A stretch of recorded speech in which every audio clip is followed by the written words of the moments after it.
কোনো বিপদে পড়লে, যে কোনো সমস্যা হোক, যদি আপনার মনে হয় যে দেয়ালে পিঠ ঠেকে গেছে, কেউ কিছু করতে পারছে না আপনার জন্য, আপনি পরিপূর্ণ ইয়াকিনের সাথে, দৃঢ় বিশ্বাসের সাথে এই 4টা আমল নিয়মিত করবেন।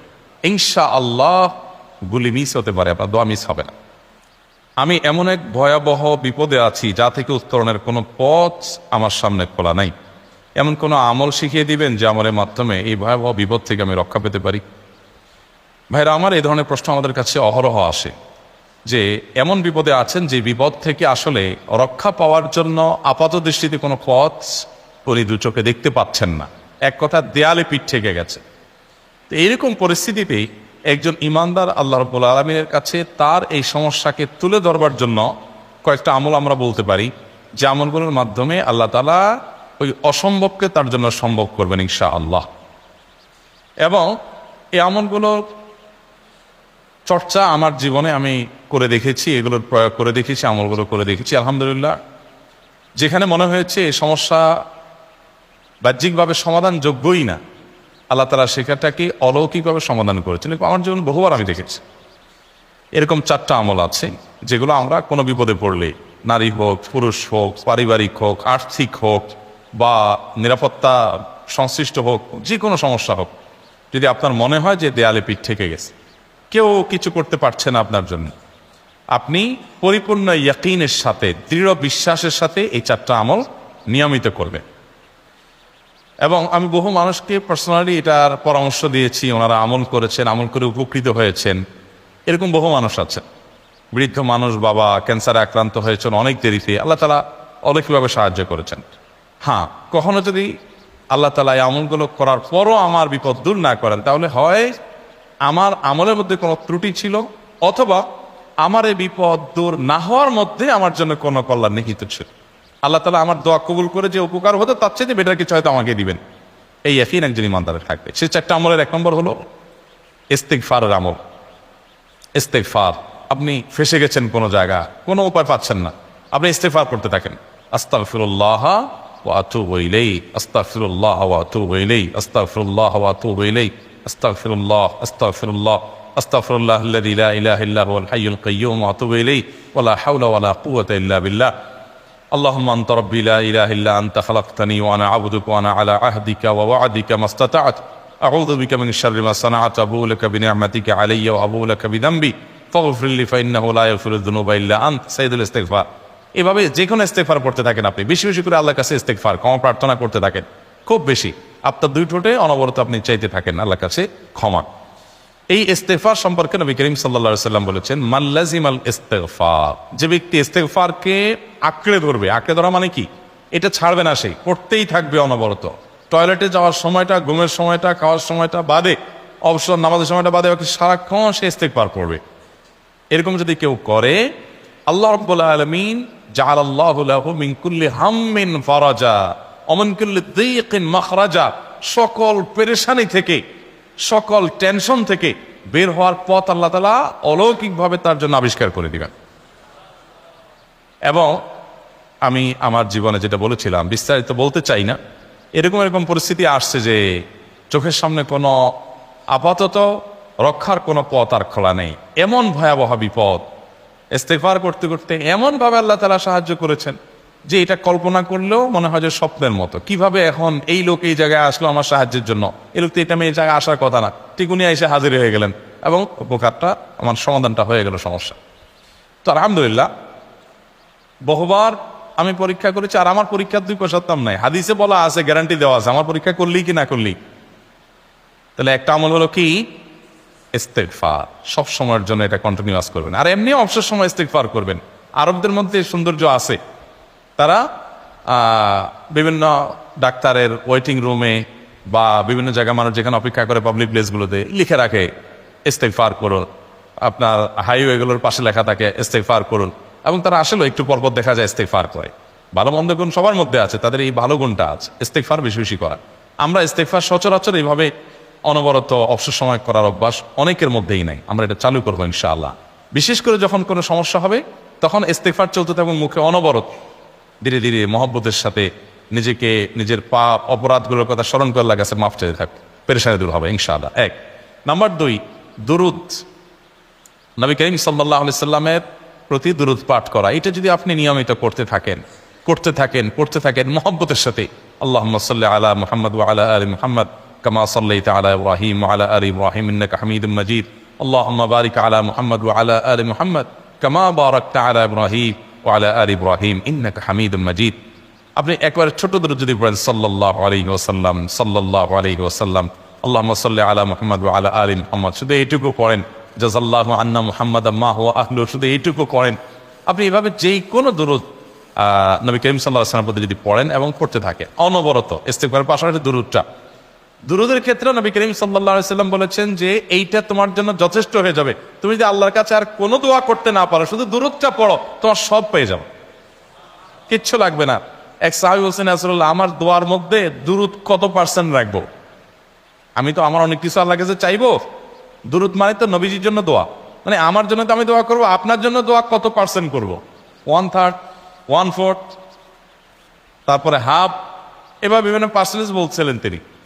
নবী করিম সাল্লাল্লাহু আলাইহি ওয়াসাল্লাম বলেছেন যে হ্যাঁ, এর বেশি করতে পারলে আরো ভালো, আরো ভালো। তো ভদ্রলোক এর বেশি, ওই সাহাবী রাদিয়াল্লাহু তাআলা আনহু, তিনি এর বেশি বাড়াতে একটা পর্যায়ে বলছেন যে আমি সব দোয়া আপনার জন্য করি। নবী করিম সাল্লাল্লাহু আলাইহি ওয়াসাল্লাম বলেছেন তাহলে তোমার আর কোনো দোয়াই করতে হবে না, এর মধ্যে সব দোয়া চলে আসবে।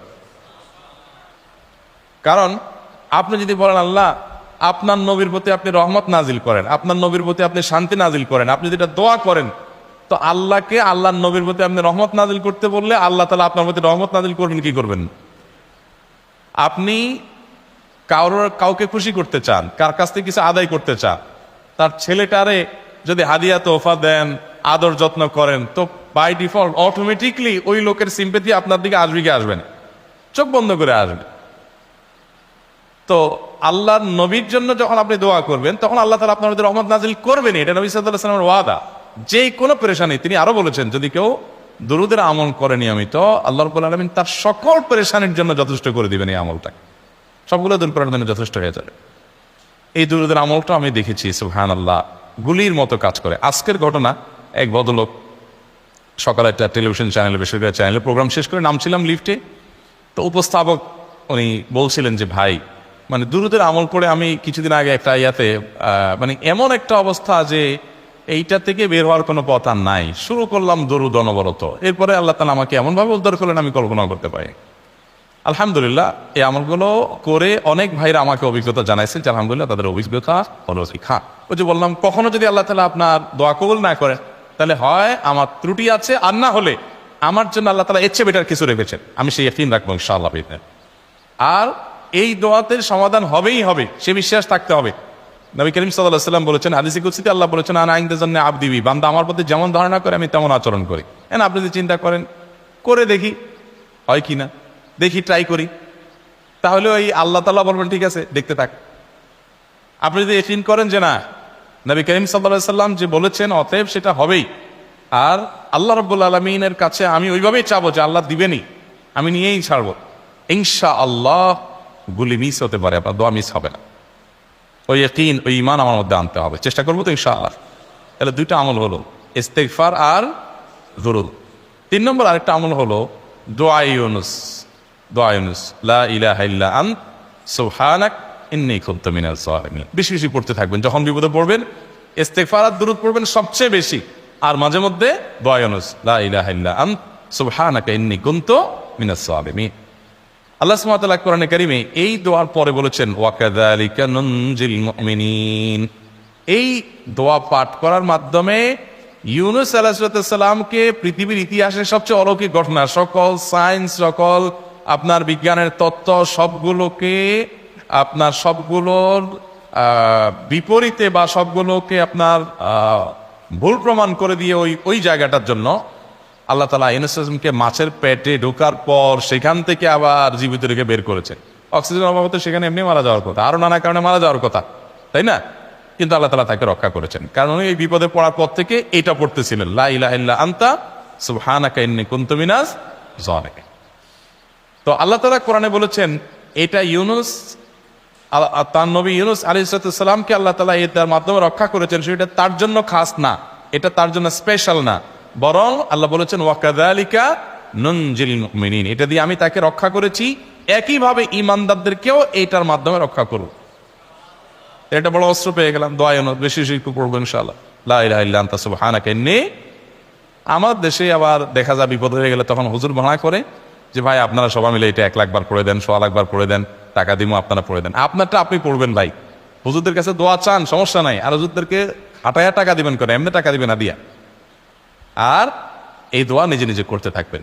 ইউনূস আলাইহিস সালাম ওই সময় কি লোক ঠিক করছিলেন যে ভাই আপনারা সবাই দোয়া ইউনূস পড়েন, আমি গেলাম, আমি মাছের পেটে গেলাম, আপনারা বসেন সবাই দোয়া ইউনূস পড়া দেন, করছেন উনি? ওনারটা অনেক করছেন, তো আপনারটা আপনি শুরু করবেন দোয়া ইউনূস না। 4 নম্বর আমল হলো ইয়া যাল জালালি ওয়াল ইকরাম, এটা বেশি বেশি করে পাঠ করবেন। নবী করিম সাল্লাল্লাহু আলাইহি ওয়াসাল্লাম বলেছেন আলিজু বিয়া যাল জালালি ওয়াল ইকরাম, ইয়া যাল জালালি ওয়াল ইকরাম এইটাকে তোমরা আঁকড়ে ধরবে। ইয়া যাল জালালি ওয়াল ইকরামের মানে কি? এটা আল্লাহকে ডাকা, আর কিছু না। এবং হাদিসে বর্ণিত দোয়া, এটা মাসনুন দোয়া।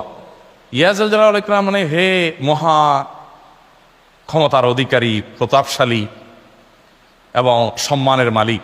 এটা বলার মানে হলো আল্লাহর কাছে নিবেদন করা, যেহেতু আপনার প্রতাপ আছে, আপনার জালাল আছে, আপনার বড়ত্ব আছে, এই বড়ত্বের অধিকারী এবং হে সম্মানের অধিকারী, আপনার যেহেতু আল্লাহ তাআলা এটা, আপনার যদি এটা আছে, অতএব হে আল্লাহ আপনি আমাকে এটা দান, আপনার সেখান থেকে আমার প্রতি রহম করুন, আপনার সেখান থেকে আমাকে, আপনার বড়ত্ব থেকে আমাকে আপনি হেফাজত করুন, আপনার একরাম থেকে আমাকে আপনি, তা দিয়ে আপনি আমাকে রহম করুন।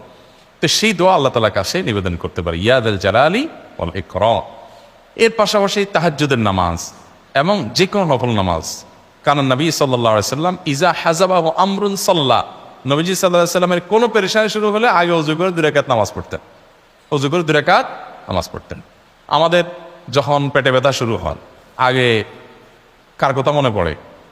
ডাক্তারের কথা মনে পড়ে। যখন গায়ে জ্বর আসে, সবার আগে মনে পড়ে কিসের কথা? নাপা, নাপা, ঠিক না? জ্বর আসছে গায়ে, সবার আগে আমরা কি চিন্তা করি? নাপা। নাপা আপনি চিন্তা করেন, খান, নিষেধ না তো, ওষুধ গ্রহণ করা সুন্নত। নবী সাল্লাল্লাহু আলাইহি সাল্লাম নির্দেশ করেছেন ওষুধ সেবন করতে, আপনি করেন, ভালো কথা। কিন্তু ইমানদার সব কিছুর আগে ব্যথা আসছে, তাহলে ব্যথার জন্য একটা ওষুধ দোয়া শিখেছেন, দোয়াটা আগে করবে, পাশাপাশি ওইটা করবে, এলো ইমানদারের কাজ। আমরা আজকাল ইমান থেকে অনেক দূরে সরে গেছি। আল্লাহ আমাদের সেই ইয়াকিন দান করুন।